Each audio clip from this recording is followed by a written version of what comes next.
Fala galera, muito bem-vindos a mais um episódio do HiPod, o podcast da Nova Economia. E hoje eu tô aqui com Roberto Oshiro, com Rogério para ser meu co-host aqui, um apoiador, porque diz que o homem aqui é brabo, hein, Rogério? Não é fácil, não. Eu tentei estudar o currículo dele no almoço, mas não dei nem conta, não deu tempo, cara.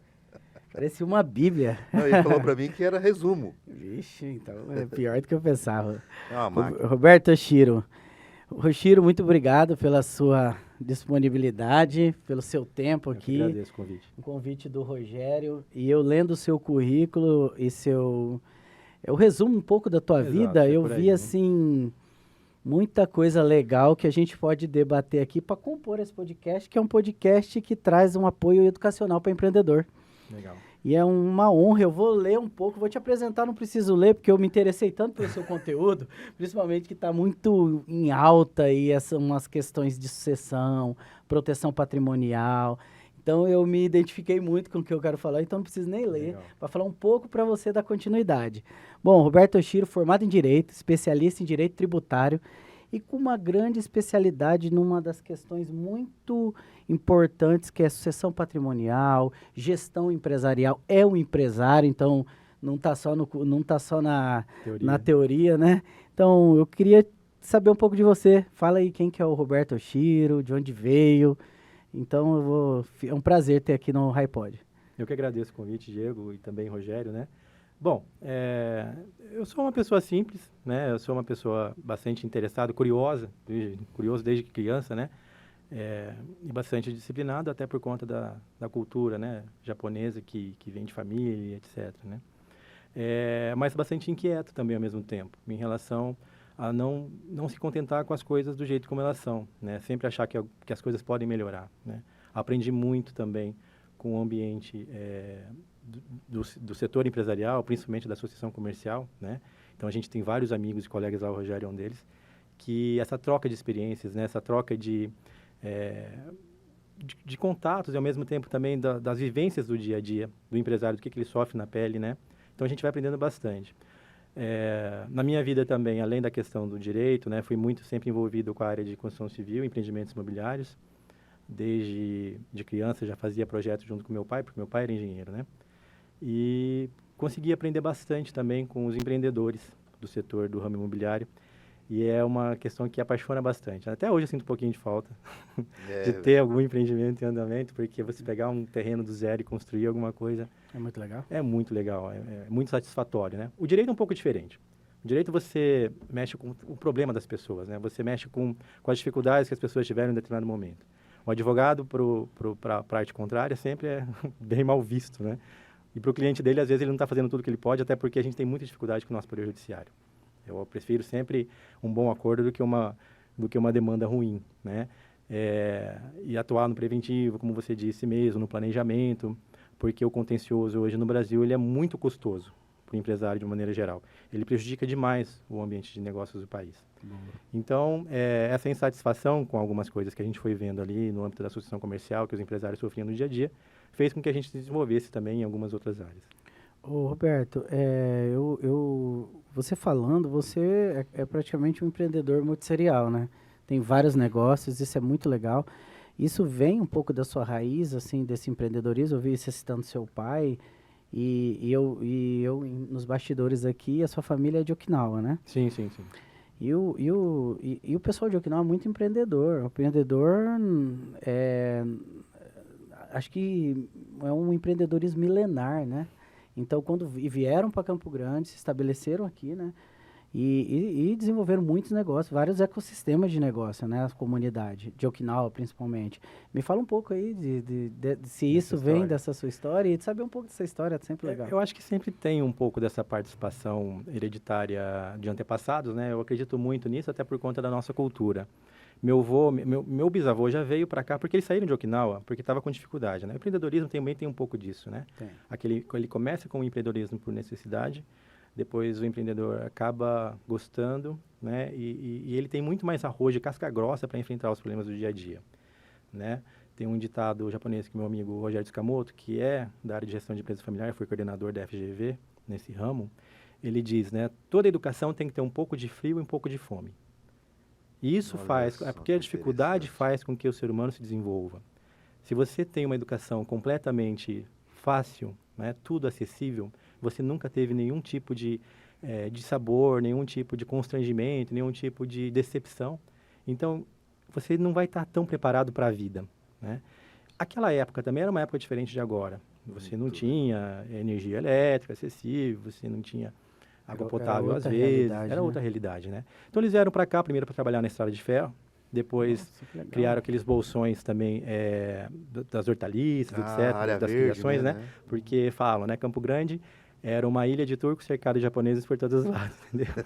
Porque você tinha os bolsões da área verde, né? Das hortaliças, etc., né? E depois teve no Mercadão, na feira. Então, meu avô, né? Ele foi agricultor, foi comerciante, ele teve também restaurante, teve uma banca no Mercadão, teve na feira, depois teve restaurante, né? Então, você tinha essa característica de empreendedor, até porque eles não falavam a língua. Então, era muito mais difícil, né? Por exemplo, como que você vai ser uma profissão técnica? Não tem como. Não tinha estudo na cultura brasileira, Uhum. tinha uma dificuldade grande, que era a língua. Então, o que você faz num outro país quando você não tem acesso à língua, acesso à comunicação fácil, né? Acesso a estudo? O que era feito? Plantar para vender, né? Criar para vender, né? No Porque escambo. você Bem vai mais fácil, oferecer né? lá, Aham. né? A pessoa está vendo a verdura, vamos supor, na banca, ou então vai oferecendo, está passando aquela charrete, eles vinham às vezes com charrete passando, vendendo Exato. verdura. Então, eu já sabia que era alface ali, que pegava ali, já pegava dinheiro. Não tinha muita necessidade de uma comunicação mais efetiva, né? Como é hoje em dia. Você chegou a trabalhar em alguma dessas, com seu pai, assim, em feira, alguma coisa que a presença do japonês, na verdade, Campo Grande teve uma influência, você falou dos turcos, ali na região da própria Comércio região da também, ferrovia, comércio que e deram origem à também associação comercial, as inclusive. feiras, né? Eles tiveram um papel primordial no desenvolvimento da cidade, né? Que até hoje a Até nossa hoje é uma influência, tradição, né? a comida, feirona. a nossa comida O sobá. do sobá é do Campo Grandense, mas É. ele é, de fato, de origem de Okinawa, né? Então, ele tem origem em Okinawa, mas o sobá de Campo Grande, da Diferente, colônia de né? Campo Grande, ele é diferente. Olha que legal. Né? Do Ah, que é é? feito lá. Por que tem diferente? É uma dúvida de todo mundo, né? Curiosidade, né? Eu acho que a questão do tempero, sabe? O caldo ele é um pouco mais gorduroso, né? Você não tem algumas outras coisas que lá é muito acessível, como produtos, frutos do mar, né? Peixe, etc. Então, aqui, como era uma situação mais difícil, né? E os peixes de rio não tinham a mesma característica, então você teve só a carne de porco muito forte ali no sobá, né? Então, caldo de porco, etc. Questão do osso. Então, o tipo do macarrão é um pouco diferente também. É um macarrão que foi desenvolvido pela colônia japonesa de Okinawa daqui, né? E ele tem diferença, né? Então, você tem algumas situações que ele acaba sendo diferente do sobá de Okinawa lá. Olha só que interessante. Não sabia, pensei que fosse o mesmo padrão. Não, lá é diferente. Diferente, né? Até os japoneses, quando vêm experimentar aqui, né? Eles gostam ou não? Gostam. Eu tenho alguns amigos, até por conta da entidade que eu participo. Uma gordurinha a mais cai bem, né? Faz um sabor maravilhoso, né? E não faz mal, viu? Antigamente a gordura era o vilão, né? não é tanto. A banha de porco antigamente era o vilão. Hoje já está mudando, né? Já mudou. Olha só. Cara, Roberto, uma coisa assim que eu acho que é legal a gente começar a transitar, principalmente na sua história, você transitou em vários negócios, né? Você me falou que você teve escritório, ao mesmo tempo tinha um salão. Era um restaurante também? Tinha restaurante também. E aí, como que foi essa sua experiência? Até- Fala um pouco até a sua do pergunta. Roberto Oshiro Multiserial. A sua pergunta anterior, acho que eu até esqueci de responder. Meu avô tinha muitos negócios, mas meu pai, ele era legal. engenheiro civil, né? Porque Boa. a questão para o japonês do estudo é muito importante. E aí ele foi para Linz, fez engenharia lá, na época não tinha rodovia, só era por trem, né?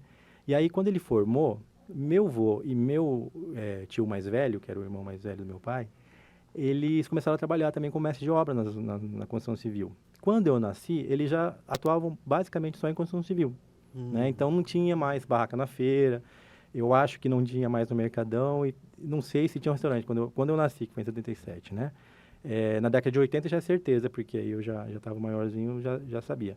Tinha chácara lá na região das Chácaras Vendas, até hoje minha família mora ali na região da chácara que meu avô tinha. Mas era uma questão mais assim para consumo próprio, não tinha um comércio dessa parte, né? Mas eu ia muito em obra com meus pais. Por quê? eles faziam muito mutirão, né? Então, quem construía a casa, eles mesmos construíam as casas dos irmãos, tudo, né? Porque meus tios eram pedreiros, meu primo mais velho também trabalhou como pedreiro, né? E aí, no final de semana, se juntava todo mundo para fazer mutirão e construir a casa. Então, de vez em quando, eu ia com meu pai em obra e tal. Não falar assim, que eu já assentei tijolo porque eu era muito pequeno, né? Podia até brincar, mas você fala assim, você consegue fazer hoje? Eu não consigo, não. Mas interessante essa cultura de ajuda, né? De comunidade, né? É muito quente na cultura asiática. Eu não sei se porque vem de outro país, um país totalmente... Essa dificuldade da língua de comunicação, né? Então, e acaba se congregando em ecossistema, em colônia, né? Isso gera uma energia bem positiva, né? Porque se perdeu um pouco, né? A gente sente um pouco de falta hoje na colônia japonesa. Você não tem tanta... unidade, assim, né? Porque já abriu muito, né? Então, assim, claro... perde a cultura pouco, né? A cultura acho que até sobrevive um pouco, mas você perde esse senso de unidade. Porque, assim, quando eu era criança, ia no dentista japonês, no médico japonês, comprar roupa na Nippon Baby, antiga da Nippon Baby, lá na 14 de julho, né? Por quê? Porque era da colônia. Então, assim, eles também contratavam meu pai como engenheiro e vice-versa, entendeu? Ficava uma coisa mais fechada, né? Só que hoje em dia, com esse mercado aberto, eu acho até que não tem como sobreviver, né? Dessa forma. E eu acho muito importante essa interação. Por exemplo, a Descaltó, que é da família do Almir Oshiro, né? Nosso amigo que faleceu, mas ele não se fechou na colônia, até porque não tem como. É uma concessionária de veículo, então ele tem que abrir de uma maneira geral. Não vai ter só funcionário descendente, vai ter de todas as nacionalidades. Pode até tentar, mas não fica viável aí, né? Então, não acho saudável mais. Hoje, no mundo de hoje, globalizado, de inovação e tecnologia, o que a gente precisa é buscar essa interação, né? E aí, quando criança... Eu vendi geladinho, entendeu? Já queria ganhar um dinheirinho próprio, né? Legal. Eu trabalhei em Lava Jato, vendi melão e melancia e etc. Aí foi.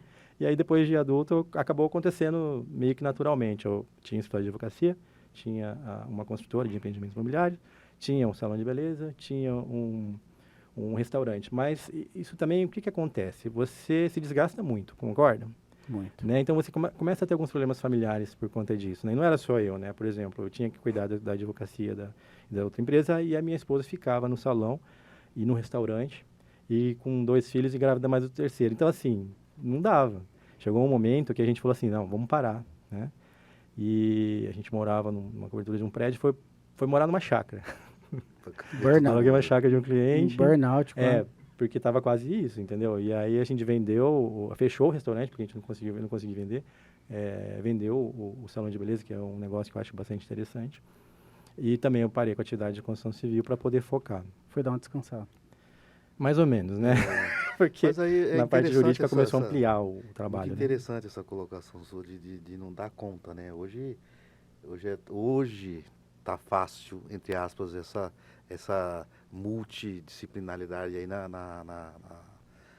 área de empresariar. Você acha que, na sua opinião, isso se deu pela falta de inovação e tecnologia? Se fosse nos dias de hoje, será que você conseguiria tocar isso com a tecnologia, com a automação, com a delegação um pouco mais saudável? Será que isso não teria acontecido? Você teria...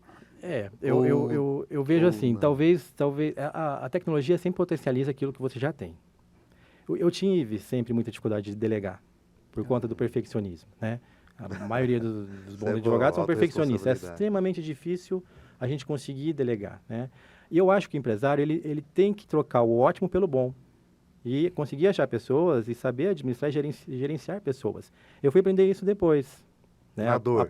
Apanhando para aprender, para poder perceber isso depois. Então, você, por exemplo, né, um empresário que tem vários negócios diferentes, né? Porque você tem que encontrar pessoas, né? E você consegue. Eu já tenho essa dificuldade de encontrar pessoas para poder gerir negócios diferentes. Mas essa dificuldade é o seu sarrafo que sobe muito, você acha, pela sua característica, ou porque você não se conecta em um ambiente fluido e fértil de pessoas boas? Com um ecossistema de mão de obra, de pessoas. O que você acha? Acho que é um pouco das duas coisas, sabe? Legal. Porque, assim, essa questão de delegar por conta do perfeccionismo, né? Hoje eu já consegui superar. Até porque no próprio escritório de advocacia, se você não consegue superar isso, você não cresce. Você não consegue tomar conta de todos os processos, de todos os clientes. A não ser que você vai ter um número bem limitado de demanda de serviço, né? Então, você precisa encontrar pessoas para delegar. que é muito difícil também. Muito Eu difícil. tenho uma dificuldade de achar bons profissionais do direito por conta dessa exigência, principalmente na questão da hora de redigir uma peça, né? O português hoje, infelizmente, você tem pessoas que são formadas em direito, passaram na OAB, mas que têm uma dificuldade muito grande de escrever de maneira correta, infelizmente, né? Mas você, por outro lado, você tem profissionais excelentes. E geralmente eles estão empregados. Mas em qualquer ramo hoje em dia, você está em pleno emprego, né? Difícil você ter uma pessoa que está disponível ali no mercado muito boa. Você geralmente vai tirar alguém de algum lugar. E assim, se você Ou educar, né? A educação. Mas assim, eu acho que o empresário, até entrando nessa área que é uma expertise tua, porque quando a gente vai falando em uma empresa, de várias empresas, a gente vai começando a transitar nas relações empresariais e jurídicas. Né? Nós estamos falando, aí a gente começa a pensar em holding, em tudo, em acomodar isso de melhor forma. Quando você identifica um grande talento, ou você paga muito bem, que talvez não cabe no business, ou você traz ele talvez para um contrato. Uma parceria, uma sociedade, né? Para reter, para fazer com que ele não bata asas e saia disso. Eu sempre gostei de ter sociedade, mas depende do perfil do outro lado. Né? Tem casos que a pessoa não quer ser sócio. Por incrível que pareça, né? A gente gostaria até que fosse, mas porque você ser sócio também, você assume risco. Tem hora que você tem dinheiro, tem hora que você não tem, né? Então, tem gente que não tem esse perfil, quer ter aquele salário fixo todo mês, para ter essa segurança. Não quer correr o risco. Aí você tem que sair pegando dinheiro emprestado, fazendo captação de recursos. Então, ser empreendedor, ser empresário, não é todo mundo que tem esse perfil, né? Mas daquela outra parte que você falou, né? Faltava um ambiente de negócio para você encontrar pessoas? Eu acho que sim. Legal. Né? Pelo menos para mim. Não que não existisse em Campo Grande, tá? Mas eu consegui aprender muito ali no ambiente da associação comercial, com a vivência ali com os empresários de Campo Grande, né? Mas no meu ramo e nas minhas atividades era sempre muito difícil. Até porque, vamos supor, se você encontra um gerente muito bom de um concorrente seu, que é um amigo da associação comercial, você não vai tirar ele de lá, né? Até porque você tem ali uma ética, uma ética, né? Você não vai sair catando os melhores profissionais que você encontra nos seus amigos, concorda? Concordo. Então, a gente já tinha essa dificuldade também, né? Agora, tirar também da iniciativa pública era uma alternativa, só que eles geralmente são mais técnicos do que empreendedores, né? Então, era uma faca de dois gumes. É uma característica. Depende para qual função você ia querer. Se fosse para ser um CEO, por exemplo, de um dos negócios, para ser o diretor, né, o gerente geral de uma dessas atividades, aí não serviria, né? Tem que ser alguém que tem esse perfil empreendedor mesmo. Empreendedor comercial, né? Um pouco mais. De assumir risco, de saber que você vai ter ali dor de estômago de vez em quando. Ô, Chiro, Falta de som. dentro de... É legal a gente trazer, até para descer para o perfil técnico, você também teve um pé em startup, né? Tive. Você Tenho teve ainda. uma startup, tem ainda, então você está bem antenado, né? O seu empreendedorismo está na sua veia no tradicional e também no inovador, né? Na Fala questão aí de um pouco inovação sobre a tecnológica. sua Então, porque eu sempre gostei experiência. muito da parte de tecnologia, né? Na faculdade, que eu fiz engenharia também, junto com direito, mas fiz só o começo da faculdade. Só que, assim, a matéria que eu mais gostava e inclusive ajudava os outros colegas era ciência da computação, né? Aí eu parei de engenharia, fiquei só no direito, até porque eu tinha que trabalhar para pagar a faculdade, né? Então não dava para você fazer engenharia, direito e trabalhar para poder pagar a faculdade de direito à noite, né? Eu acabei escolhendo direito para poder trabalhar. E aí, mesmo fazendo direito, eu fiz um projeto de iniciação científica na área de engenharia de computação. Legal.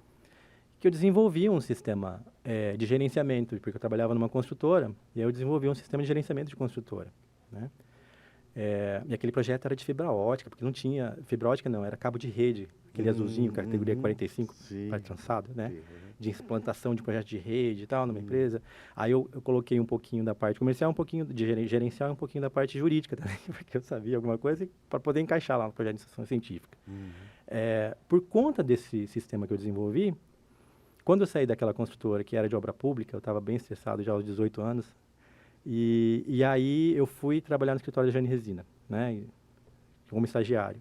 E eu estava vendendo meu notebook naquela época era preço de um carro usado. E aí o comprador do notebook era o dono da empresa. Aí eu falei, já que você é da área de engenharia, então olha só esse sisteminha aqui. Aí ele me contratou para trabalhar lá na área de gerência administrativa, depois eu acabei virando diretor. Então, esse pezinho na tecnologia, eu sempre tive, né? Porque eu sempre gostei muito, tinha muita facilidade, inclusive, para desenvolver sistema, etc. Putz, que legal. E aí, quando surgiu esse ambiente de startup, legal, mas assim, olha só. Por mais que eu fosse antenado na tecnologia, na minha geração, é difícil conseguir entender essas novas sistemáticas e indicadores de gestão de uma startup. Porque não precisa dar lucro, entendeu? Não precisa dar lucro. Então, vamos supor, você vai fazer um planejamento estratégico numa empresa, né, convencional, é completamente diferente de você fazer um business plan de uma startup. Você sentiu dificuldade nisso? Senti, e sinto até hoje. Eu vejo alguns casos e falo Você assim, eu não precisa acredito que fazer esse a cara nossa vai investir imersão. nisso. Você vê lá aquele Shark Tank lá, né? Você fala assim, cara, eu não acredito que esse cara vai investir nisso, entendeu? Aqui, quando eu fiz o Startup Weekend, né, que foi quando me apresentaram, meu amigo, né, o Pedro Nishi, da área de tecnologia, ele falou assim, não, me arrastou lá, você precisa fazer isso aqui. Aí ficar lá um final de semana em imersão, né? Aí os coordenadores lá, né, que estavam ensinando, falaram, não, mas não precisa dar lucro. Eu falava, cara, não encaixa isso, entende? Como que Pra não, gente, né? Como que não, né? Então, até hoje A tem um questão certo... das outras métricas, né, um Diego? pouco de na dificuldade. verdade, isso é um tabu a ser vencido, eu acho. É? Um tabu, porque assim, não precisa dar lucro, mas você tem que ter claro o momento do lucro. Então, quando que ele vai vir, né? É o break-even. É. E às vezes a compra de uma startup diferente, hein, Rogério, de uma empresa tradicional, quem está te comprando está olhando alguma coisa que você mesmo não está vendo. Com Vamos pegar uma certeza. distribuição, uma tecnologia, comprar um capital intelectual. Às vezes o Oshiro chega lá, uma máquina de trabalho. Um cara que eu queria dentro da minha empresa. E eu trago a empresa, mas na verdade eu estou trazendo ele. Tem startup que é comprada para trazer o pode grupo ser. de jovens. Ou mesmo para fazer uma inovação aberta de forma mais ágil dentro da empresa. Então, a startup é relativa, sim. O mercado, eu vejo que está se maturando muito, né? Acho que até 2021, Chiro, que foi uma curva muito ascendente aí, que o mercado assustou, inclusive com os valuation, ele teve muito especulação. Se acomodou, se profissionalizou. A mesma leitura ainda existe, mas hoje muito mais polida, muito mais investidor profissional. Mais conservador. Mais conservador. Nem mas assim, tanto profissional. Dando tiro no escuro, não, né? Não tem tem mais. mais. É arrojado, continua sendo muito continua sendo arrojado. e uma renda mas sabe onde quer variável, chegar. risco, É. só que cheio de métricas e teses para diluir risco e para ser mais assertivo na melhor startup. E ninguém está buscando mais o famoso unicórnio. Que Unicórnio. Porque hoje quem fala muito unicórnio é um ser que... um e o outro. Mas que legal, cara. Muito, muito bom essa sua experiência, porque dá para conversar. É legal conversar, ainda mais você que tem essa expertise técnica do direito dentro da relação empresarial, nada como quem é chão de fábrica, né? A experiência já passou pela pela experiência. dor. É. Isso aí não tem nem como você conversar, não que a técnica, quem é mais acadêmico, não tem conhecimento, mas quem junta as duas coisas, eu acredito que vai fazer a união perfeita aí do sucesso. E para fazer o backstage aí do empresário. Mas me fala aí, direito empresarial. Culturalmente, hein, Rogério? Não sei se você é assim. Você só chama advogado quando o circo pegou fogo. Quando tem alguém ali na sua porta batendo. É O cultural. que você vê, assim, de cultura do empresário, cara? Como que ele olha o direito empresarial hoje? Como prevenção, como apagar incêndio? Quando eu comecei, era bem difícil, porque era só contencioso, quando tivesse problema, né? Às vezes nem para contrato contratava um advogado. Alguns contratos eram feitos pelos contadores. O contrato de empresa, de sociedade, né? É feito até hoje por contador. Né? Nada contra, né? Os contadores fazem um trabalho muito bem feito, mas cada um no seu ramo, né? E o direito societário, ele é muito mais abrangente de um modelo padrão de contrato social. As pessoas não pensam que lá na frente pode dar errado, alguém pode falecer, como é que fica a esposa do sócio que faleceu, vai ter um salário de viúva, não vai? O contrato padrão de empresa não tem isso, de sociedade não Que tem é um isso. acordo de sócios, no caso. Sim, às vezes você coloca alguma coisa em contrato social. O que você coloca em contrato social é aquilo que você pode dar conhecimento a terceiros. No acordo societário, você vai fazer aquilo que você não quer que as pessoas tenham acesso, porque o contrato social, ele fica registrado na junta comercial e ele é público. Qualquer um que vai, né, poder ir lá tirar uma cópia, etc. Outra coisa, no direito societário, né, nas relações entre os sócios. Poxa, tem que colocar a cláusula arbitral. Tem que colocar a cláusula arbitral, porque uma demanda em direito societário hoje na justiça quebra a empresa. Ela vai levar anos, né? Não E se você resolve. não se resolve. Às vezes resolve, mas assim, décadas, né? Às vezes, né? Aí passou. E aí a empresa já sofreu com tudo aquilo. A arbitragem ela tem que se resolver em 180 dias, no máximo, né? E muitas vezes, quando você tem a cláusula arbitral, as partes compõem. Aquele que está errado não vai querer continuar porque sabe que vai resolver ali e pode ser contra ele, né? Então, só o fato de você ter uma cláusula arbitral lá, seja no contrato societário ou seja em qualquer outro contrato de qualquer gênero, você vai ter uma grande possibilidade das partes se resolverem, né, numa autocomposição ou mesmo numa conciliação. A cláusula arbitral da nossa Câmara de Mediação e Arbitragem de Campo Grande, a gente sempre aconselha a colocar ali, primeiro, a tentativa da conciliação. E não sendo possível, que aí você vai para a arbitragem, né?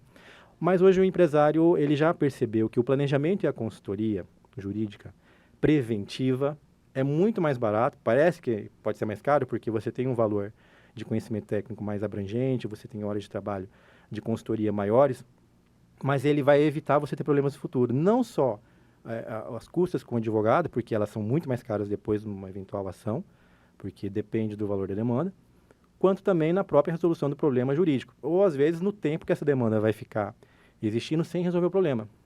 As empresas de fora incentivaram muito a criação a disseminação da conciliação, mediação e arbitragem no Brasil, porque você tinha um dano muito maior com a continuidade, com o tempo da demanda, do que com o próprio valor da demanda em si. Né? Então, às vezes, as empresas elas perdem muito mais em ter aquela demanda existente do que você resolver ela de uma maneira mais rápida, ainda que tenha que pagar alguma coisa. Nós vimos um dado sobre o principal problema das quebras, voltando para o mundo das startups, e era contrato, cara. Um contrato mal feito... Era o principal problema, assim... Pois é, olha... Isso é um indicador já, né? Aí depende muito do conhecimento técnico e de vivência do advogado. Eu tenho advogados ali que são muito, muito capazes tecnicamente, né? Muito bem formados, têm um conhecimento teórico fantástico. Um absurdo. Mas não tem feeling, não tem malícia, Sei, sabe? Que Quando você leva. vai elaborar um contrato, você tem que pensar... É um exercício de futurologia. O que vai dar errado aqui? E se der errado, como que a gente resolve? Quem viveu sabe os Vivência. probleminhas. É bem mais Vivência. rápido, né? É vida Vivência. também, né? Entendeu? Então, assim, você pode fazer um contrato excelente do ponto de vista técnico, um contrato de construção de uma obra, vai. Mas se for aquele contrato de administração, 10% sobre o valor do custo, o que você acha que vai acontecer? Quanto mais ele gasta, mais ele ganha. Mas ele ganha. Ou seja, Né? Acho que de origem Uma já parece maquininha. que não sei, tem alguma coisa ali que parece que alguma hora não vai dar certo. Né? O feeling, é o bom senso. No direito tem muito isso também, sabe? Por mais que você tenha toda essa questão técnica do direito, tem que ter bom senso. Quando não tem, a gente precisa mudar a lei, que é o que depois a gente começou a fazer na associação comercial. Eu comecei a atuar no nascedouro da lei, porque a gente tinha uma lei que foi aprovada que ia gerar um prejuízo enorme na sociedade. Você entra para derrubar ela na justiça, vai levar 2 anos. Aconteceu isso em São Paulo. No caso do cadastro negativo, né, a notificação por AR, antes de inserir o devedor no banco de dados. Eles levaram 2 anos para reverter lá. Foram bilhões de prejuízo no mercado. Aqui, quando a lei foi aprovada, a gente articulou a derrubada do veto pelo governador, depois articulou na Assembleia Legislativa manter o veto do governador para matar o nascedouro. Porque se tivesse sido aprovada e publicada, a gente poderia até ganhar no judiciário, mas ia levar 2 anos. E esse prejuízo a sociedade ia ter. Então a gente começou a aprender também que em determinadas situações você precisa atuar no âmbito do poder legislativo, nas relações governamentais, que foi... eu comecei a atuar nisso também para a confederação agora, né?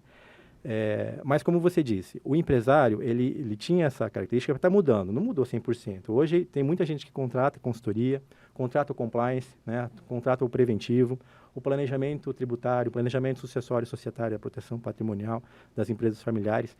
Hoje em dia, eles estão vendo mais essa necessidade, né? Culturalmente melhorou isso, né? Melhorou. O interesse, a reconhecimento da necessidade. Mesmo porque hoje, até por conta da inovação e tecnologia e tal, tem muita gente está ascendendo na área do empreendedorismo, né? E aí acaba que, né, todo dia está nascendo aí vários milionários aí, né? E também tem, por exemplo, para startups, né, como você disse, né, a garotada nova aí que tem as boas ideias. O mercado está cheio de tubarão. Cheio. Se você não faz o NDA, né, que é um contrato de confidencialidade, se você não faz um contrato bom com o seu investidor, com o parceiro investidor, dependendo da forma como você vai fazer, depois você vai ter problema. Né? E um gancho que eu queria puxar é assim, eu vi lá no seu histórico lá de trabalho, de especialidade, que você também transita muito nas relações de aquisição, né, de empresas, é isso? M&A. Sim, a gente já atuei, inclusive, até para poder viabilizar grandes negócios. Ah, tá. Né? Eu não posso dizer, mas, por exemplo, você tinha uma situação que a constituição societária estava bem complicada e a gente fez uma operação lá e vendeu uma parte da empresa. A outra, você precisava ter histórico, né, de tempo de existência, não tinha, e você precisava ter também um capital intelectual que não tinha. Então, você aí fez uma fusão. De outro momento, a gente faz uma cisão, entendeu? Mas depende para poder muito adequar a situação e tal. Porque é um mercado muito aquecido, principalmente para o mundo das empresas nascentes aí, tecnológicas, empresas grandes fazerem essa aquisição. E onde eles travam, geralmente? Porque a construção contratual deles trava um M&A, cara. Sim. Desembaraçar um contrato, e teve negócios que seriam o melhor dos mundos para a empresa, só que não aconteceu, ainda mais quando vem empresas de fora querendo comprar. Sim, sim. Aí trava. Muitos negócios travam por conta dos contratos também nesse mercado tão fluido que está sendo os M&A. Então, essas empresas nascentes têm que estar olhando muito nessa construção contratual. Tem essa constituição societária ou estatutária da empresa, mas também tem aquela questão contábil, né? Teve um trabalho que eu fiz que foi bem arrojado de captação de recurso. A gente levou 1 ano para adaptar, para poder conseguir chegar à empresa onde a gente precisava para poder fazer a captação. Então, hoje, né, tem alguns clientes que... Eu gosto muito de trabalhar com planejamento estratégico das empresas, até porque eu fui consultor de planejamento estratégico. Hoje eu não faço mais por falta de tempo. Eu até gosto, adoro fazer planejamento estratégico, né? Mas eu acho que a assessoria jurídica ela tem que atuar em consonância com esse planejamento estratégico. O que você quer daqui a 5 anos? Você vai vender? Você vai abrir capital? Tem que construir junto. Se você quer abrir capital daqui a 5 anos, você tem que começar a organizar a casa agora, porque senão você vai chegar lá e não vai vender. Juridicamente e contabilmente. Juridicamente e contabilmente. Tem esses 2 pontos principais hoje, né? Senão não vai. Nesse trabalho. A gente tem falado muito sobre isso, né? Mas tem governança também, viu? Tem governança corporativa hoje em dia também, viu? Tem um componente de governança corporativa, uma adequação. Hoje, nosso processo de aceleração aqui da Hyped, ela transita no mercado, como as startups gostam de falar muito, um jargão assim, skin the game. Cara, cai no skin the game aí sem se organizar, que você não vai lá na frente, você não vai acontecer. Não. Então, hoje a gente tem um perfil, Roberto, de nós trazermos o empreendedor, principalmente startup, mas nosso perfil também é investir em empresas com inovação, mas consideradas tradicionais, mas nossa base de investimento é em startups. Trazer eles para entender o jogo, para eles poderem passar numa curadoria sempre quando precisar. Estar pronto para entrar no edital, passar numa outra curadoria de um outro fundo, isso organizando o contrato, aceleração, a parte tributária, compliance, governança, acordo de sócio, então patente, domínio de patente, proteção intelectual, o que for de software. Então, vamos organizar a sua casa enquanto você pode ir para o seu jogo. Mas vamos organizando a casa. Por quê? O crescimento de uma startup que é escalável, as startups elas têm que se atentar que elas vão morrer, não pelo negócio dela, mas pelo crescimento desorganizado. Porque organizar depois que está grande não é fácil, né? É mais difícil, é com mais certeza. Difícil, você né? organizar a casa desde o início é muito mais fácil, né? Muito mais. Você vai fazer um projeto de uma construção de uma casa, né? Se você não tiver um projeto bem feito, você vai construir de qualquer jeito. Lá na frente, para você consertar, vai ficar pior, né? Às vezes você não conserta mais. Tem situações que você tem que fechar a startup e abrir outra. Com a mesma ideia, talvez, aí tem que ver também essa questão da propriedade intelectual, né? Eu acho excelente esse trabalho que vocês fazem, porque o empreendedor, ele geralmente está ou focado na produção, né, no negócio em si, ou no comercial. Exato. Na venda, né? Vender, e ele é bom nisso. Se ele for abraçar tudo, tá tudo bem, né? Se ele for abraçar tudo, ele perde dinheiro, ele perde de vender, ele perde de crescer, né? Aí ele precisa de pessoas para auxiliar, para E ajudar. hoje, Rogério, eu tive um almoço com um cara com uma startup muito boa, mas boa mesmo, pronta aí para crescer. Uma startup que resolve uma solução muito positiva. Só que foi uma frase que eu falei, cara, não é sobre dinheiro, nós estamos falando sobre você ter ajuda para justamente oxigenar para você poder sair pelo que você, vai pro jogo que você é bom. Mas tenha pessoas, por isso que a startup também tem que, assim, é uma leitura que nós fazemos, abrir um pouco do seu capital para investidor, trazer um pouco de smart money, não só o dinheiro para potencializar, mas para apoiar esse conhecimento sistêmico. Porque às vezes o cara tem um puta projeto na mão, mas ele está sozinho, ele vai morrer com aquele projeto, Às não vezes dá falta tempo de de sair. acesso a mercado, né? Não tem o Falta- networking que Não tem que network, precisa. É. não tem um apoio emocional que seja, cara. Às vezes um apoio empresarial, ele é uma rede de apoio, né? Então são várias dimensões A de... pergunta que a gente sempre faz, você quer ser 100% dono de uma empresa que fatura 1 Ah. milhão ou 10% de uma empresa que fatura 100 milhões, né? Justamente. Então, Essa leitura é interessante mesmo, porque na maioria das vezes, quando o cara fica muito focado, igual você falou, não cuida bem do arcabouço jurídico, da estruturação, da forma da startup, ou ele morre, ou ele só se transforma numa empresa comum. É. Que ele vai só se levando, não vai ser escalável. Não tem mais escala, não tem mais... não E, vai ser às escalável. vezes, pro fundador, numa trajetória, para ele tá tudo bem. E é assim, ele deixou, na verdade, uma pilha de dinheiro na mesa, né? Ele deixou de lucrar com a alavancagem, com a escala do negócio, porque ele ficou correndo atrás do Ele vamos se dizer apaixonou assim, pelo contrato social, né? Exata. E é uma cultura, inclusive, Doideira. nossa aqui, de trazer, assim, para o Mato Grosso do Sul, você que transita bem nesse mundo, você deve ter sentido muito isso, é uma cultura de entrar em rodada de investimento, entender que o capital privado, ele é um capital teoricamente menos burocrático, que dá agilidade para o crescimento empresarial. Você não está pedindo dinheiro emprestado, são investidores que têm um capital para colocar. Então, nós estamos trabalhando, o nosso ecossistema, ele nasce com fundraising, que nós falamos das rodadas, para aquecer o mercado, para entender e culturalmente o que é o papel de investidor, tanto para quem está sendo investido, para quem está investindo. Por quê? A velocidade que está, as mudanças de mercado, crescer organicamente com um ciclo de 10 anos, para algumas empresas não vai dar, cara. Não. O cara tem que fazer mudanças bem rápidas. Nossa. E crescimentos mais rápidos para ele se posicionar no mercado, para depois ele dar uma crescida. Então, isso é uma cultura de entender que o contrato social, não necessariamente, Rogério, precisa ser só seu, cara.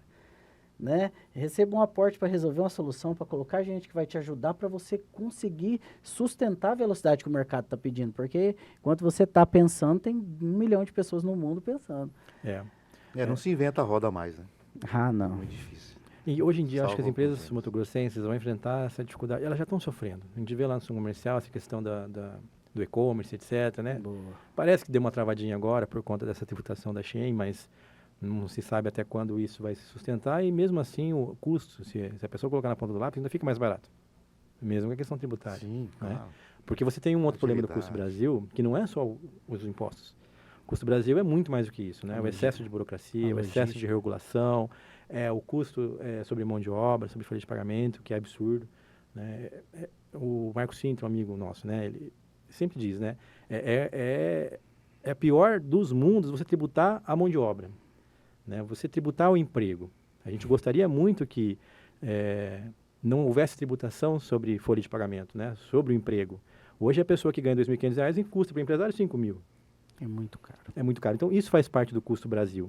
Então, por mais que você iguale a tributação, ainda assim, a China vai ter um custo efetivo muito menor, né? O Paraguai vai ter um custo muito menor, apesar do Paraguai estar começando a fazer algumas leis parecidas com as nossas também, em relação aos encargos sobre folha de pagamento, mas ainda está muito distante da realidade brasileira, né? E a todo momento, o governo quer tributar ainda mais, quer dificultar ainda mais a geração de emprego, né? A gente tem essa dificuldade, a gente precisa mudar as relações. Hoje está começando a mudar, né? O Uber foi um avanço, uma inovação nas relações de trabalho, para mim, fantástica, né? Fantástico. Quando ele começou, você tinha uma crise no Brasil que, se não fosse o Uber, muita gente tinha passado dificuldade. O Uber foi tão forte que dentro da academia, né, das teses de doutorado, nas dissertações de mestrado, eles usam o termo uberização da legislação.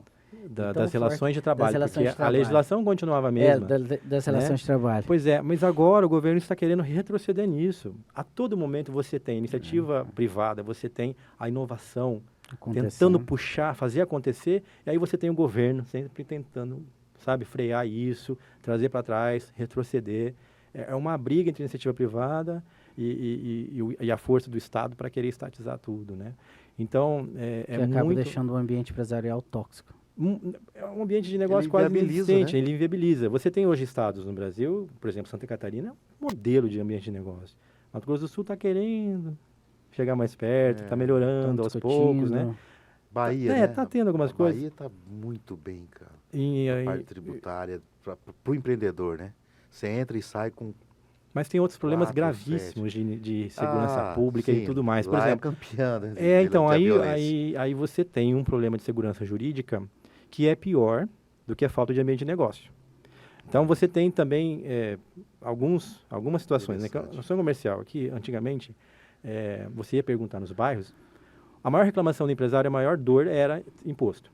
Mas teve um momento que era segurança jurídica. Os assaltos que faziam nas lojas, etc. e tal. É um ambiente, né? É uma época que posto de gasolina era impossível de então, ficar perto da periferia. É muito pior você ter um assalto, alguma coisa nesse sentido, do que você pagar muito imposto, entende? Não que seja bom pagar muito imposto. É que numa escala de necessidade do ser humano, a segurança é mais importante do que a questão econômica financeira, né? Então, assim, Santa Catarina é o Vale do Silício brasileiro, fala, né? Lá tem os maiores parques tecnológicos, lá tem as maiores incubadoras do Brasil, um ambiente de negócios, ele é muito legal.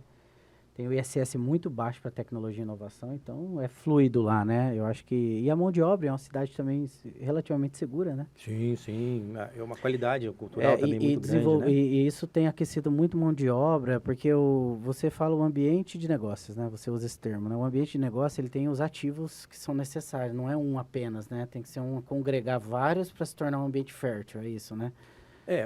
Diego, você vê, o que o jovem talento vai buscar? Entende? Ele vai ficar em Campo Grande. O que eu vejo é o pessoal indo para São Paulo, Florianópolis, oportunidade, né, cara? Por oportunidade de crescer, né? de ambiência, né? Como que a gente pode transformar Campo Grande num atrativo para esses jovens talentos? O que você acha que dá para fazer? Cara, você que é esse jovem... Algum tempo a gente fala lá na sessão comercial sobre isso, sabe? Porque assim... teve um momento que a gente fez até um projeto. A gente queria desenvolver um grande estudo, Campo Grande 2040. Né? E começou com uma iniciativa lá, que era o Juntos por Campo Grande, na época do Polidoro era o presidente. E fez algumas linhas gerais, mas a gente precisava desse projeto estruturante, um planejamento estratégico para a cidade de longo prazo, que foi o que Maringá fez. Maringá fez 2020 ou 2030, salvo engano. E aí, o aeroporto de carga de Maringá é privado. Não é da prefeitura, não é do governo, mas eles fizeram um trabalho lá que conseguiu colocar como representantes políticos também pessoas sérias que estavam voltadas para esse desenvolvimento econômico que Maringá precisava, né? E aí desenvolveram um plano estratégico com a ajuda do poder público. Então você precisa unir as entidades da sociedade civil organizada, né, as entidades do setor privado, as empresas, junto com o município. O município ele não pode querer ser o único ator que vai ditar o vetor do crescimento da cidade. Até porque não é só poder público, né? Não é sozinho, né? E não é a função dele, né? Específica, Ele né? precisa dar vazão. A gente deveria olhar que o poder público deveria ser o canalizador dos anseios da sociedade, né? Então, aquilo que a sociedade espera. O que a gente quer de Campo Grande? Qual é a vocação de Campo Grande? Até hoje a gente está em busca disso. Qual é a nossa vocação? Será que é serviço? Será que é agro? Era logística. Será que é logística? Do nosso estado é logística por conta do posicionamento geográfico dele em relação ao Mediterrâneo, na América do Sul, né? Em relação aos países vizinhos. Mas aí você olha, tudo bem. A gente tem algum negócio acontecendo? Não tem. A gente tentou fazer. Tem outro fez memorando de entendimento. A gente fez MOUs lá com entidades do Chile, da Argentina, do Paraguai, né? Da Bolívia, e aí para ver se saía negócio. Até hoje a gente não conseguiu fazer com que o empresário também perca esse medo de importar, exportar. Por quê? Porque o Brasil é extremamente burocrático nesse setor. Ele não favorece em nada. E o empresário tem medo, com razão. né? Então, a gente foi verificar que os desembaraços necessários ali na operação eram complicadíssimos, né? E não há vontade política, nem do poder público, de resolver isso. Então, talvez a gente precisa dar uma vocação para Campo Grande e falar assim, nossa vocação é isso. É logística? É. Tudo bem, mas logística não só na logística de transportador. Não é rodovia, é né? tudo. É inovação tecnológica em logística. Boa. Quando que vai começar a Todo fazer o por drone? ecossistema, né? Quando que a gente vai começar a fazer isso utilizando o que a gente já tem, como são os Legislação bagageiros de ônibus? inovadoras com... Legislação inovadora aqui, a gente tem um retrocesso. Você sabe que a Búzios começou a operar no estado de Mato Grosso do Sul e parou, né? Não acredito. Claro, porque você tinha uma regulação e uma perseguição muito forte da agência de regulação, que era a GEPAN, e depois virou agência de regulação, a GEPAN, né? É, a GEPAN. Hoje tem um outro nome, mas eu esqueci. Cada governo. Eles foram embora. Eles vieram aqui, foram na Associação Comercial. Fomos na Assembleia Legislativa, juntos com eles, para tentar fazer uma articulação política. Mato Grosso do Sul representa 2% do PIB. Vamos embora.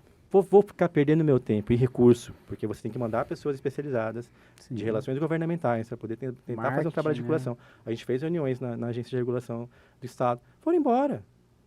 O que o Estado ganhou com isso? Não. Aumentou o valor da passagem, porque ela tinha reduzido. Não, e... Ela tinha Prejuízo reduzido pra porque, população, né? lógico, Isso que eu ia quem falar, perde é a população, na no ponta, final das a contas. população perde. Paga o E esse estado aí que nós estamos tendo, tanto federal e também external, e muitas vezes no estado mesmo, no Mato Grosso do Sul, vem com o viés de estatizar e acaba travando esse ambiente. E as empresas que vão gerar muito mão de obra, muito trabalho aqui no Brasil, estão de orelha em pé. O que se ouve aí nos grandes ambientes de negócio é que as startups, como a Uber mesmo, já entram em fight com o Brasil. Olha o risco de uma Uber sair do Brasil. Você imagina uma potência dessas, quantas pessoas e famílias que se alimentam, quantas pontas que aquilo movimenta, cara. O mercado no geral é uma cadeia de valor absurda que a Uber movimenta. E assim, o governo começa a colocar pontos de atenção para que todo mundo se recue e fique em alerta, né? Só que aí eles não entendem que tem países extremamente populosos, que tem, que igual você falou, nós não representamos tanto assim para tudo. Então, para uma empresa dessa se retirar e deixar a sociedade à mercê, porque no final das contas quem vai perder vai ser a sociedade, né? Com certeza. Pois é, isso é um problema grave, né? Essa inovação tecnológica da Uber, né, trouxe tanto benefício para a sociedade. Ela diminuiu o valor de locomoção, né? Drasticamente. Ela gerou renda para uma parcela da população que às vezes estava sem alternativa. Que é principalmente renda extra. Né? Renda extra, porque às vezes a pessoa tinha uma ocupação, mesmo dava, assim né? fazia Uber, né? Isso é a melhor coisa do mundo. E agora o que o governo fala assim, não, eu preciso proteger o trabalhador, o motorista, né? Porque ele está ali, coitadinho. O que vai acontecer com essa tributação? Quem que você acha que vai pagar a conta? É o motorista. Vai tirar do dele. Não tem mágica, a conta não fecha. Então, assim, tem que parar de acreditar nessa historinha de que eu estou fazendo bem para você. Não adianta. Entendeu? Quando a pessoa fala, olha, eu vou fazer isso para o seu bem, pensa duas vezes, vê se é para o seu bem mesmo. Sempre tem coisa por trás. Quando tem projeto de lei aprovando lá no Congresso, que a gente acompanha hoje todos, né? Está em tramitação no Congresso Nacional, na Assembleia Legislativa, etc. A gente fica pensando, qual é a pegadinha? Alguma coisa que parece bom, né? Fala assim, não, mas espera aí, qual é a pegadinha que tem nesse projeto de lei? Por exemplo, aquela questão dos trabalhos aos feriados, né? Foi uma regulamentação, nossa, a gente teve que fazer umas reuniões ali difíceis com o ministro do Trabalho. E ele vai retrocedendo, prorrogando. Essa regulação do trabalho em feriado é um retrocesso. Imagina posto de combustível, às vezes até o restaurante. O trabalhador mesmo que trabalha, né? Ele quer sair no feriado para comer no restaurante. Não vai poder ter? Vai no supermercado, vai no shopping center, não pode? Num feriado? O que você vai fazer no feriado? Deixar as pessoas em casa, fechar, trancado, para assistir TV? Não sei. Não sei qual é a intenção real disso. E o trabalhador de fato, porque quando ele trabalha em feriado, ele ganha mais, né? Não é que ele não é remunerado por trabalhar no feriado. Muito pelo contrário, ele ganha sim. Ganha mais. Então, assim, aí você quer regular, falar o mercado, você não pode trabalhar no feriado. Deixa o mercado se autorregular. É todo mundo que funciona no feriado? Não. Só aqueles negócios que precisam e que se justifica funcionar no feriado. Minoria, né, Serviço Mas o essencial. mercado se regula nisso. Serviço essencial. Lógico. A maioria dos trabalhadores vai aproveitar o feriado para fazer suas compras, para poder ir no supermercado. Aí você proíbe de funcionar, inclusive, cinema, por exemplo? Não fecha a conta, né? Não, fecha a conta para eles. Mas Sabe? É uma ideia que eles têm da necessidade da pessoa ser tutelada 100% do tempo, porque assim, acho que esse trabalho também tem um pouco disso, né? O trabalhador Não sei nunca se sabe o que é bom tutela, para ele, o que viu? sabe que é bom para ele sou eu. Entendeu? Sim. É mais ou menos isso. Né? Exatamente. É um excesso de Por que proteção. você acha, assim... Eu acho a que é gente- excesso de controle, É, A gente cai sempre na questão... com a narrativa de proteção. por aí. Rogério, por aí, Pelo né? poder. Ô, Chiro, a gente sempre cai na Fazendo questão da educação, né? Por que a sociedade sempre se convence de que está sendo bem para ela e não consegue perceber o que está sendo, que isso vai ser ruim, cara? Será que é polimento cultural mesmo, é base? Tem um pouco de mobilização, manipulação da opinião pública. Né? Hoje, com as redes sociais, a gente conseguiu meio que sair dessa bolha. Né? E as pessoas conseguem saber outros pontos de vista sobre determinada questão. Por exemplo, vou dar um exemplo existia, né? recente. Não existia. Não existia. Antes do advento da rede social, principalmente em 2013 com o WhatsApp, foi 2013, né? Que depois veio 13. pedido de impeachment, depois, Uhum. né? Foi por conta da mobilização de rede social. A reforma tributária, um exemplo recente. Você tinha uma grande parcela do poder econômico, como os bancos e as grandes indústrias de São Paulo, totalmente favoráveis à PEC 45, que foi aprovada. Né? Por conta disso, você tinha uma mobilização da opinião pública favorável à aprovação dessa reforma tributária, dessa reforma. Não que não precisasse de uma reforma, a gente sempre precisa de uma reforma, a gente está precisando de outra agora que acabou de fazer. Por que foi Reforma da aprovado reforma. lá. Não, Ou uma contra-reforma. até porque é muito vivo, né? Pois é, mas a Orgânico. população achava que era bom, por quê? Aí ninguém estava falando sobre isso, inclusive lá em cima, no nosso ambiente da Confederação de Ações Comerciais, a gente teve dificuldade de convencer algumas pessoas ali de que não era bom. Por exemplo, todos os empresários alugam seus imóveis, a grande maioria, 90%, mais de 90%, eles alugam seus imóveis. O que a reforma tributária trouxe? O aluguel não pagava ISS, o aluguel não pagava ICMS, que são impostos sobre consumo, mas o aluguel vai pagar IVA, vai pagar o IBS e a CBS. Então, de cara, você vai ter um aumento aí nos aluguéis de 25%. Se for 25%, pode ser 30%. Aluguel para todo mundo. Ah, é só empresário que paga aluguel? Não, pessoa física. Então, você que paga seu aluguel pode esperar, a partir lá de 2026, 2027, um aumento de 25% no seu aluguel por conta da aprovação da reforma tributária. Aí você vem falar, né, essa questão de ISS, que eu também sempre fui muito a favor de a gente poder ter incentivos setoriais. Eu sou um pouco contra essa questão de incentivo para A, B ou C. Quer incentivar o mercado de frigorífico, como o JBS, incentiva todo mundo, não só a JBS, e aumenta os impostos para frigoríficos Porque menores. senão vira lobby, né? Uhum. Então, assim, faz um incentivo setorial. Vamos incentivar empresas de tecnologia e inovação. Boa. Não vai pagar o mínimo constitucional lá, 2%, com redução de base de cálculo, como Santana do Parnaíba faz, você consegue reduzir mais ainda. Então, que seja setorial, mas não para quem só vai lá pedir, teve que contratar um consultor, teve que aprovar lá no CODECON, depois tem que aprovar na Câmara dos Vereadores, sabe? Você vai criando algumas dificuldades Já não é democrático. para não ser né? para todos. Exatamente. Democratização dos incentivos fiscais é uma coisa que a gente sempre defendeu na época que o Pedro Anciano Neto estava na Secretaria de Finanças do município. E era essa a ideia da nova lei do PRODES, mas ela foi deturpada depois e até hoje não conseguiu funcionar direito, né? Mas era isso, incentivo setorial. Agora, qual é o problema da reforma tributária? O município não tem mais esse poder. E além, você não vai pagar só 5% de ISS, você vai trocar 5% de ISS mais PIS/COFINS, quase 9%, por 25%, 27%. Mas o município ele não E pode tá renunciar tudo bem, a uma né? receita? Me parece, né? O Ninguém município não enxergou. pode renunciar a essa receita mais? Não pode mais dar incentivo fiscal. Com essa reforma tributária, não. O que você pode dar é incentivo financeiro. O que é incentivo financeiro? Vem aqui, Suzano, se instala aqui. Só que eu não vou te dar incentivo fiscal mais porque eu não posso. Sim. Mas eu vou te dar 1 bilhão aqui, ó. Eu vou fazer um Pix de 1 bilhão. Quem que vai entender isso? Não existe. Quem que vai aceitar isso? Cara, que Não dá.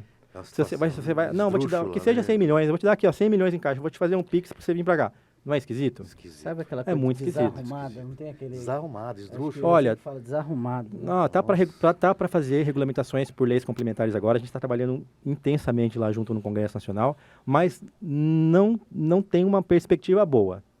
Que a gente pode esperar que vai vir alguma coisa boa. Por enquanto, mais peso Chiro, na população. Agora, Cara, diante disso, só uma coisa, eu acho que o melhor dos mundos nunca esteve tão bom o ambiente para startup, né? Mas então, inovação vai ser tributado. Na escala, mas mesmo assim... Porque agora você vai tributar qualquer operação com direitos.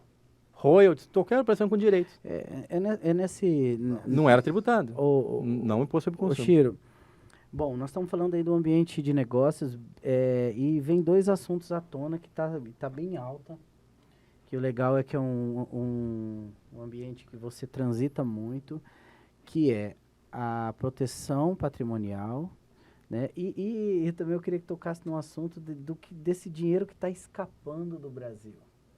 Tá? As famílias já estão se protegendo, né? Por questões fiscais, por questões tributárias, eu acho que todo mundo acordou, porque também se não se proteger, principalmente com essa vertical meio ideológica nas relações de trabalho, aí, de negócio, estão até se falando de travar a herança, né? É explícito falas institucionais, né? Que teria que ter um certo até uma liturgia no cargo, porque uma pessoa que tem uma certa autoridade não poderia nem não falar coisas assim, porque ela especula o mercado diretamente, né? Cada cargo tem sua liturgia e não poderia nem abrir a boca para falar isso. Como que as famílias, vamos tocar primeiro nas famílias. Eu estou ouvindo falar de holding, né? Eu queria até entender melhor sobre isso. Eu estou ouvindo falar de proteção, eu estou ouvindo de sucessão. Está muito alta. Fala um pouquinho desse contexto aí. O que estão se procurando bastante isso? Já há algum tempo a gente tem feito esse trabalho de proteção patrimonial das famílias, né? Dos grupos empresariais familiares, né? A gente analisa alguns aspectos nesse planejamento societário e sucessório, né? O societário é o planejamento que a gente faz em relação à composição societária dos grupos, das empresas, do grupo familiar. Porque às vezes você tem posto de combustível, supermercado, fazenda, tudo junto, transportadora, tudo junto no mesmo bolo, né? Com os mesmos sócios, trazendo risco. O que a gente analisa? O risco da operação, né? Se a operação tem alto risco, a gente precisa isolar ela do patrimônio da família. Isso é para dar o calote? Não. É para você ter um poder maior de gestão, porque com a situação jurídica hoje do Brasil, você tem penhoras online aí determinadas.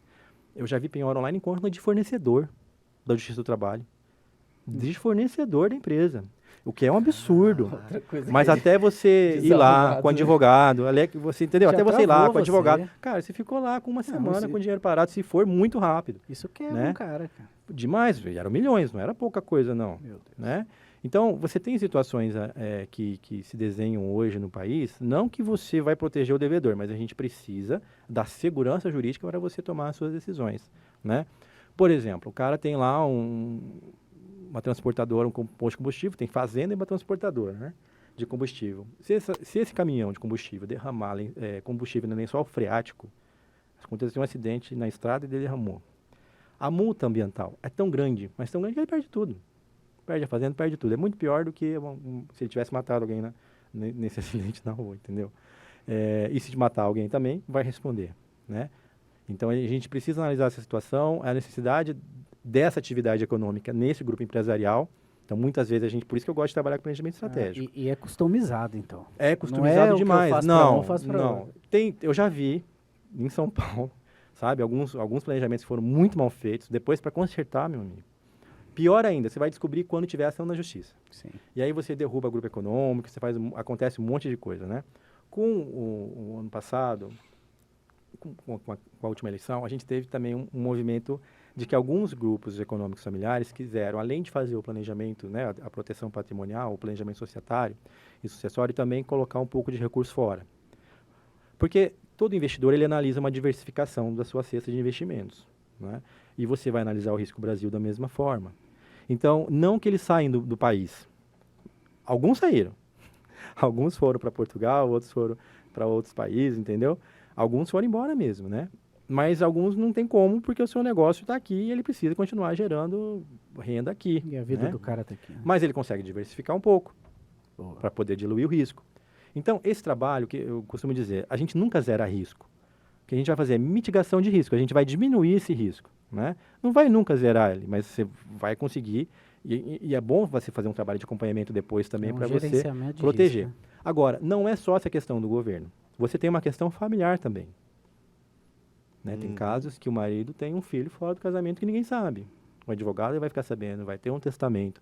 Você tem vários instrumentos, não é só o contrato social, para fazer as proteções. Você não vai tirar o direito de nenhum dos herdeiros, mas dentro da lei, daquilo que é permitido, você vai fazer uma distribuição correta. Porque você imagina uma empresa grande, né, que tem um filho no casamento e um filho fora, falece, o pai, a mãe já era falecida, vamos supor, né, ou já era pai, sei lá, já tinha feito a divisão da esposa, falece esse pai, né, e aí vem esse filho que era fora do casamento. Ele era sócio do irmão dele que ele nunca conheceu. O que vai acontecer com a empresa?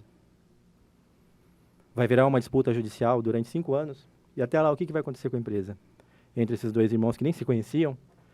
Então, vamos... E isso deve ser comum, né, cara, acontecendo. Mais do que você imagina. Vamos organizar, sabe? E para que não haja conflito. A gente acha que é só uma questão patrimonial? Não, é uma questão de tentar evitar conflito futuro entre os herdeiros, né? Deixar tudo muito claro, muito combinado. Esse trabalho começa com uma palestra, né, de 6 horas, 4 horas, 6 horas com o grupo familiar inteiro. Depois eu faço, né? A minha forma de fazer é parecida com o professor Rogério Tsukamoto. A gente faz as reuniões com os herdeiros individualmente. Porque, às vezes, o problema não é que está todo mundo querendo ali disputar o patrimônio da família. É aquilo que aparece no primeiro momento, na briga ali. Mas você vai conversando, às vezes a pessoa queria outra coisa. Eu tive um caso de supermercadista. Você tinha lá o supermercado, uma rede de supermercado, e você tinha lá imóveis, né? Além de fazenda, outros imóveis. E um filho era o responsável pela gestão do supermercado. Ele era o que estava na linha de frente, né? Aí o outro não queria muita coisa da vida e a outra era dentista. Eles não queriam um supermercado, né? Mas eles queriam patrimônio, né? Na hora da divisão do patrimônio que fosse igual. O que a gente fez? A gente reservou a maior parte dos imóveis para esses outros dois e deixar o grupo supermercado com aquele que estava na operação, que queria o supermercado de fato, que estava trabalhando ali, fazendo gerar recursos, né? Então você tem muitas situações que são particulares, né? E, às vezes, o que dá problema nos grupos familiares são os agregados, que a gente chama, né? Por exemplo, hoje seus filhos não são casados, não vai dar problema, né? Tá, mas do dia que casar, né? Às vezes, a esposa de um vai falar uma coisa, a esposa do outro fala outra, né? Ou o genro. Nós tivemos num evento chamado Poder da Família, né, Rogério? Que era empreendedorismo familiar.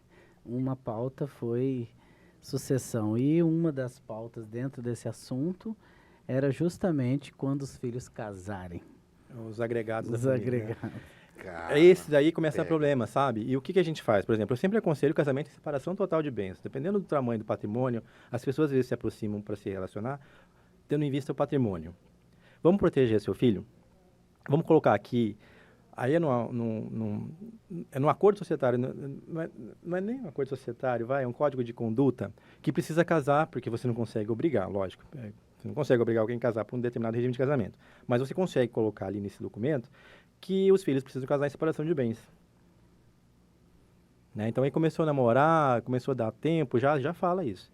Tem alguns casos que tá namorando, beleza. Mas se você namorar 3 meses, você vem aqui no escritório, tá? Que aí você vem me contar a história certinha, porque tem que fazer um prenup. Meu Deus. Lógico. Lógico, tem um caso de um cliente de São Paulo, que o parceiro dele depois, nossa, teve um prejuízo enorme. Olha, bom saber. Olha que coisa séria. Não, até essa questão de namorar, você tem algumas situações ali que para configurar união estável. União estável. Expectativa, sabe? Que gera na pessoa. Precisa pelo menos procurar saber o que é, né? Não, e hoje em dia, eu não sei, é que tem que ter muito patrimônio também para querer fazer um prenup, né? Mas tem alguns casos que as pessoas conversam, tá, a pessoa, o outro lá vai lá, assina junto e tá tudo bem. Tudo certo. A gente explica. Vai lá no escritório, né? O namorado ou a namorada, a gente vai, conversa, explica certinho, fala. Porque agora, se tiver num acordo entre a família, não é num acordo de societário ali, essa questão no código de conduta, a gente consegue explicar melhor. Ah, sim, já vem. Fala assim, não é uma coisa que ele quer. É uma coisa que, se ele não aceitar, ele vai ter que ficar fora do grupo econômico, ele vai ter que aceitar imóveis, ele não vai participar dos negócios da família, dos negócios empresariais. Então, é por aí, sabe? Aí tira da pessoalidade, né? Então, você tem essa questão do governo, você tem essa questão das relações entre as pessoas, na relação do grupo familiar, que a gente precisa organizar e deixar tudo certinho. E deixar muito claro, né? que vai acontecer se alguém falecer, né? Às vezes a pessoa tem filho, quem que vai cuidar desse filho, né? Com que patrimônio? Alguém vai administrar esse patrimônio que vai ficar com esse herdeiro? Então, você tem uma série de situações, né? Os testamentos a gente guarda com a gente, né? E em alguns casos só vai aparecer na hora que o cliente falecer, porque tem situações, né, que só ele, o advogado, vai saber. Dessa questão de filho, fala do casamento que ninguém sabe, você não vai falar, você não vai colocar isso em voga, você não vai prejudicar a relação familiar. Você vai fazer de tudo para melhorar a relação familiar e evitar conflitos futuros, o que possa acontecer depois quando aparecer alguma coisa, né? Também, no meu caso, que eu sou tributarista, a gente coloca esse planejamento tributário junto desse planejamento sucessório, né? Às vezes, no planejamento societário, a gente já vê alguma situação da operação e fala assim, não, mas espera aí, vamos abrir aqui uma empresa de prestação de serviço para essas outras do grupo familiar e colocar ela no Simples. Você já economizou lá alguns milhões de reais por ano, né? Então, você tem várias formas de fazer o mesmo negócio, né? Por exemplo, você tem uma construtora. A construtora paga ISS, mas tudo é serviço. Tem parte ali que é equipamento, tem parte ali que é material, que você já pagou e não vai tributar de novo, né? Então, você tem várias formas de fazer um contrato, por exemplo, mesmo que seja de empreitada global, né? Então, a gente analisa isso, sabe? Então, a sua operação... A segurança, nós estamos falando também da margem de lucro, nós estamos falando de várias dimensões. A sua operação é comércio, em tudo mesmo. Será? Né? Entendeu? Eu falo assim, vai fazer franquia, às vezes nem franquia, às vezes tem alguns casos que a franquia não é interessante, mas é uma questão tributária, né? Aí se transforma num outro tipo de negócio. Agora, com essa alteração da reforma tributária, todo mundo que fez vai ter que rever. Todo mundo que fez vai ter que rever para ver como que essa questão tributária vai se comportar dentro das roads que foram criadas, né? Porque vai ter diferença aí. Bom, Rogério, Por isso que eu ouvi algum burburinho nesse sentido, por isso que eu perguntei se tinha houve alguma mudança nesse sentido de holding, que a tributação vai... Rogério, arrendamento rural, vários grupos fizeram holding imobiliário, e na verdade não é holding, né? Você perguntou o que era holding. Holding é uma empresa controladora de outras empresas. Sim. Na acepção correta do termo é isso, né? É que às vezes a gente faz uma empresa imobiliária e fica com o nome de holding imobiliária, que vai congregar todo o patrimônio imobiliário da família. Então, às vezes as fazendas, né, ficam ali. E aí, para fazer a operação, a tributação da pessoa física no Brasil é muito menor do que na pessoa jurídica. Mas, em alguns casos, justifica você ter uma agropecuária. Mas a dona do imóvel, às vezes, não é agropecuária, é a holding imobiliária. E você tinha um contrato de arrendamento ou de parceria agrícola para reduzir impostos. Impostos aí vai mudar, porque o arrendamento vai pagar IVA, vai pagar o IBS e CBS. Eu faço isso, por exemplo. E quem faz toda essa análise é um grupo de advogados que trabalham com essa área tributária, empresarial. Quem que eu procuro? Me interessou esse assunto, quem que eu procuro? Então, geralmente, quem faz esse trabalho de planejamento sucessório e societário, né, são advogados de direito societário, né, ou de outros ramos, etc. E, às vezes, eles fazem só isso. Não fazem junto com o planejamento tributário. Eita. Né? Eu já fui contratado por alguns parceiros de São Paulo para fazer essa análise tributária na operação que eles estavam fazendo já. Então, o advogado estava fazendo a operação societária e sucessória, que é extremamente importante, né? Eu acho que é o governo, essa questão sucessória da relação familiar, e depois o tributário, né? Porque, às vezes, se você tem um risco aqui no relacionamento familiar ou na questão de proteger algum herdeiro, que vai aumentar a questão do imposto, eu falo, não, mesmo que a gente pague mais imposto, a gente precisa proteger isso aqui melhor. Então, a gente coloca em escala de prioridade, né? Mas esse tributário nem sempre está junto. Então, no meu caso, como eu sou tributarista, né, eu coloco esse planejamento tributário junto com o planejamento sucessório e societário, mas nem sempre ele vem junto. E eu gosto de trabalhar muito com os contadores, né, porque em parceria, né? Cara, às vezes a pessoa fez um planejamento lá em São Paulo, e aí você tinha várias empresas. E lá no CNPJ, estava lá o mesmo e-mail do mesmo contador, o mesmo telefone de contato. Qual foi a diferença que você fez da proteção do grupo societário? Nenhuma.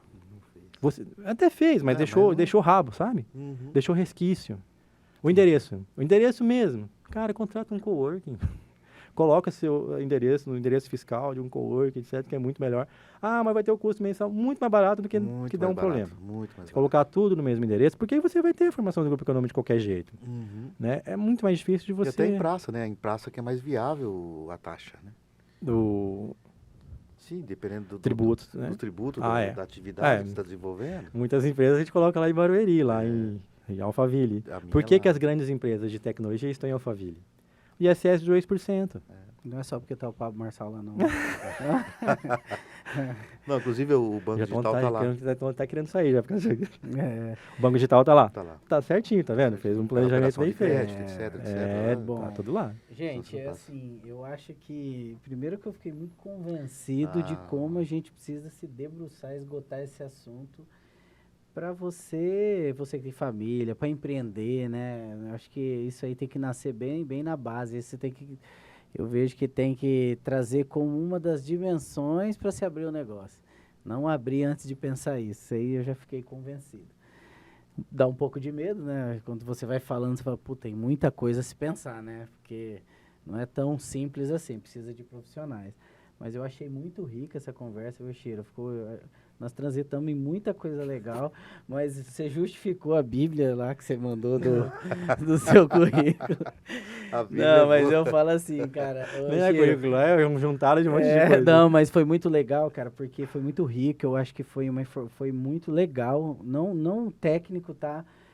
Fez sentido, acho que para qualquer pessoa, isso é bacana, né? Dá um recadinho aí para alguém, o que você acha, pra galera. Que recado que você daria aí pro empresário nesse conceito assim de analisar essas relações? Pode ser naquela câmera ali. Bom, primeira coisa é fazer o seu planejamento estratégico. Você precisa saber aonde você quer chegar, né? Então, aí, definindo onde você quer chegar, aí você traça um caminho para chegar até lá. Mas fique atento nessa questão jurídica, principalmente porque você vai ter percalços até ali, né? Esteja bem assessorado por bons profissionais. A questão contábil também é extremamente muito importante. E inovação.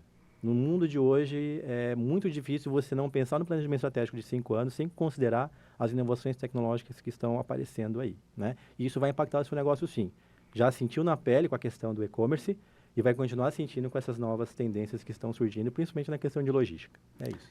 Cara, foi um Maravilha. prazer, né? Primeiro, Prazer, agradecer o Paulo. Rogério aqui, que foi através dele que você veio, mas foi muito rico, muito legal. Obrigado aí pela sua presença, obrigado por contribuir dentro desse podcast, esse podcast ele tem esse papel de criar um agente político de educação para empresário. O nosso podcast, principalmente com viés inovador, que é a nova economia, que é a bandeira que a gente carrega, e a nova economia nada mais é de você prestar atenção em coisas que talvez nós não olhávamos um tempo atrás. Que a tecnologia ela é um meio, né? Ela não é um fim. Então, às vezes ela está muito mais às claras. E aí, Rogério, o que você achou? Cara, O Chiro passou aí no seu conceito? passou ou na fugiu? provinha? Imagina, foi uma honra, uma aula que eu tive, na verdade. Apesar de transitar um pouco na área de direito. Eu sou sou pós-graduado em direito empresarial, inclusive. Legal. Mas uma aula, né? Não, A minha não foi cultura não é tão, né? Cê é- Estudar tanto igual. Você é melhor que ele ou não? Nunca. Ah, sei não, eu acho que ele tem mais Imagina. sucesso. Ele tá Não. quieto, hein, Qual que é a velho? régua? Que é Qual a que é a régua? O que é ser melhor, né? Qual que é o Imagina. indicador que você está Não. utilizando? Acho que ele é melhor. Mas, que eu, gente, sim, ó, eu Eu queria acho que a gente agradecer. aprende muito. Eu vou encerrando já, né? Porque fica o convite para. Eu acho que a gente cabe mais uns 2, né? Eu acho que um podcast, putz, a gente podia fazer um técnico de sucessão patrimonial, de proteção patrimonial, de sucessão e tal. E de repente conversar mais, né? A gente faz convite também pra você fazer parte do nosso ecossistema. Ah, muito obrigado. Como mentor, acho que para você tem Isso é muita show de startup boa, mas tem muito jovem que precisa de ajuda, você sabe disso. Legal. Que transitou, então fica o convite. Galera, se você gostou e precisa mandar para alguém, se você lembrou de algum empresário, algum amigo que precisa ouvir esse podcast, encaminha para um parceiro seu, segue a gente, porque esse conteúdo, com certeza, como os outros, é aí um auxílio educacional para você, empresário, empreendedor ou que pretende empreender. Muito obrigado. Chega ao fim aí de mais um Valeu. iPod. Valeu. Obrigado, valeu. Obrigado, Valeu. Jack. Até mais. Obrigado.